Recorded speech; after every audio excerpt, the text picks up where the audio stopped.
ऋतुजा को ईसाई बनाने के चक्कर में मार डाला गया। कहने को ये आत्महत्या है। पुलिस रिकॉर्ड में इसे फांसी लगाना माना जाएगा, लेकिन ये हत्या है। ऋतुजा अकेली नहीं है। हर मिनट हर सेकंड ना जाने कितने हिंदू बेटियां धर्मांतरण के जाल में फंसती है, जो इन मजहबी दानों के रडार पर है। एक ऐसा ही मामला दिल्ली के विकास नगर से सामने आया है। द केरला स्टोरी फिल्म याद है ना आपको? कैसे हिंदू लड़कियों का ब्रेन वॉश करके उनका धर्म परिवर्तन कराया जाता था और फिर उन्हें मरने के लिए छोड़ दिया जाता था। ऐसा ही कुछ रियल लाइफ में आज हम आपको दिखाने जा रहे हैं। विकास नगर के रानहोल इलाके में एक 17 साल की मासूम हिंदू बेटी को उसकी ही दोस्त ने धर्मांतरण के जाल में फंसाया। ठीक वही केरला स्टोरी वाला पैटर्न था। पहले इस्लाम की खूबियां बताई, सनातन के प्रति द्वेष और जहर भी भरा उसके मन में, और फिर एक दिन उसे लेकर फरार हो गई। उस बेटी का कोई अता पता नहीं है। उस मुस्लिम लड़की को परिवार के लोगों ने कॉल किया तो कहा कि मुझे नहीं पता। कुछ दिन बाद दिल्ली के शाहीन बाग में एक रिक्शे वाले के फोन से आखिरी बार उसका कॉल आया और यही उसकी आखिरी लोकेशन थी, और उसके बाद से वो गायब है, लापता है।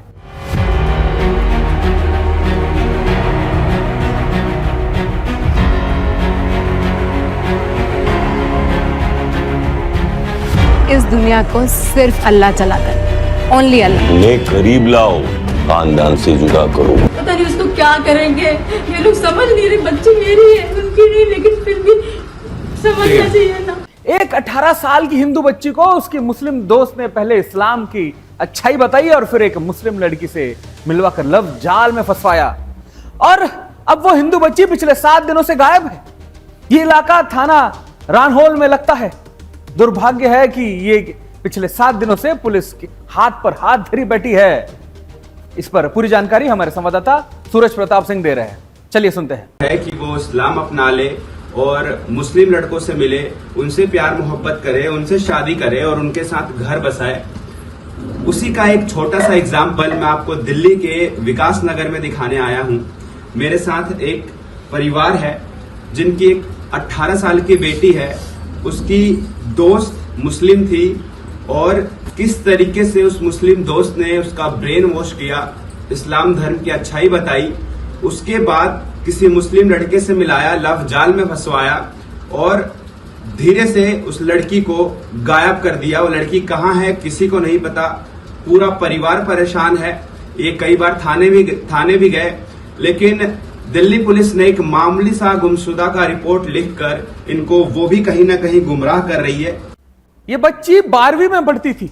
जिस उम्र में उसे उज्जवल भविष्य के सपने देखने थे, उसे इस्लाम की अलीफ बेदी पढ़ाई गई। जाने अनजाने वो धर्मांतरण और लव जिहाद के ऐसे जाल में फंस गई जहां से लौटना बड़ा मुश्किल हो जाता है। मां का कलेजा चिंता से फटा जा रहा है। परिवार को उसका बेचारों का रो रो कर बुरा हाल है। पुलिस हाथ पर हाथ धरी बैठी है और हर गुजरते दिन नाउम्मीदी अब परिवार में बढ़ती जा रही है। ग्राउंड जीरो पर जाकर हमारे संवाददाता ने पीड़ित की मां से घटना के बारे में विस्तार से बात की है। सुनिए एक बार। मेरी बच्ची 3 तारीख से गायब है और मैं रिपोर्ट भी लिखवाई हूँ, लेकिन कोई सुनवाई नहीं हो रही है। उसके बाद मैंने अब बहुत खोजबीन करी, बहुत ढूंढा, तो उसकी सहेली जो स्कूल में पढ़ती थी, वो आमना नाम की लड़की है, मुस्लिम है। उसने अपने धर्म के बारे में बताया कि मेरा धर्म अच्छा होता है, ये वो। जबकि मेरी लड़की 18 साल की, उसकी बचपना उसमें भरा है, अभी उसका दिमाग इतना बड़ा पूरी तरीके से मैच्योर नहीं है। और उसको ये समझाया, उसको कुछ अपने घर ले जाके खुद खिलाया, अपने घर भी ले गई। मुझे यहाँ पता चला क्योंकि मैं घर पे नहीं रहती थी, जॉब करती थी, और उसको खिला पिला के अपने साथ ले गई है और कहीं पता नहीं कहाँ भेज दिया है। और उसके बाद उसका फोन भी आया, तो मेरी लड़की को इतना वो कर दिया है, तो वो कह रही है कि उस आमना को परेशान मत करो। उसके साथ दूसरी औरत भी है, वो कह रही है उसको परेशान मत करो, उसका कोई रोल नहीं है। लेकिन उसी का रोल है, वही ले गई है, क्योंकि 2 बार फोन आ चुका है। बस उसके बारे में ही बोला जा रहा है कि उसको मत परेशान करो। वही पढ़ती थी, वहीं से जैसी थी। और हम सोचे बच्चे हैं, कोई नहीं, साथ में पढ़ते लिखते हैं, तो इतना समझ नहीं पाए।